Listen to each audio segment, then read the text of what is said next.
Hey staff, Sean here. Just want to give you an overview of kind of what is expected when you take a look at the rubrics and clean up some of the wording and or verbiage. So in the fall, myself and the other coaches went through um, the rubrics and kind of looked at some of the words and marked some things on them.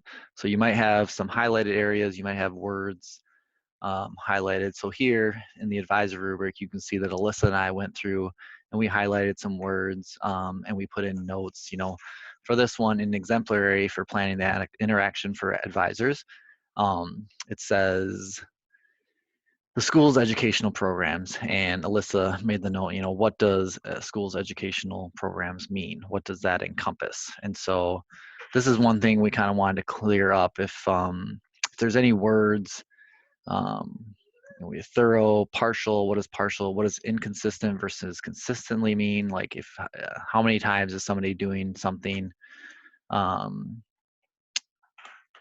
make it consistent versus inconsistent? So yeah, so you can see that we went in and kind of made some highlights, and so these will be the things that we're going to ask staff to kind of take a look at and see if we can maybe fix up the wording to the verbiage so that it really fits and it makes it a little bit more clear, not only for staff that are being observed, but also for the coaches that are doing the observing, so that we can really kind of hone in on where staff fit in the rubric after doing an observation. Um,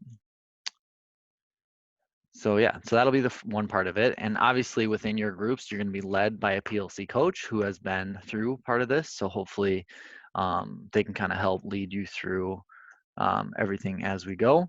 The other thing is we have, if hopefully some of you guys have been using this, if you look at the link up on top here of the rubrics, you have a link to examples of proficient and exemplary. And so if you click on that, you'll come to this page, obviously for advisors. And here you have examples of evidence to score exemplary. So these are just examples of within that element, what are some things that advisors might do to score exemplary. And so I know a lot of staff use this if they are trying to figure out what, kind of what they've done, or coaches also use this if they're trying to figure out where to score somebody. So basically these are look fors that both observing staff and the staff being observed can use to like create a better observation.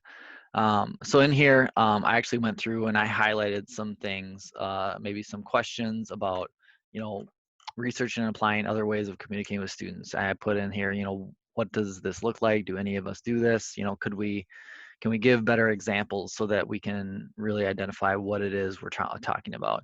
I also went and I updated in part of the elements, where do we see SEL benchmarks in this? So just focusing on obviously the benchmark that we worked on this year, I put in some of the standards. So I linked some of the standards to things that were already set up, such as goal setting. And then I also put in SEL benchmarks that I thought could fit under the delivery of the program. You'll also notice that sometimes, especially for under technology skills, you'll see things about technology that we possibly aren't using. I saw in other look for documents, Genius is mentioned a few different times, so that might be something that we can update really quick. Oh, see, there's one. So again, that's something we can touch on and hopefully fix up. So again, this is kind of what we'll be doing as we have those 2 weeks to kind of clean these rubrics up and kind of get them ready and just clean them up for next year. So if you have any questions, please talk to me, or if you feel good about it, or just want to know anything else, just let me know. Thanks.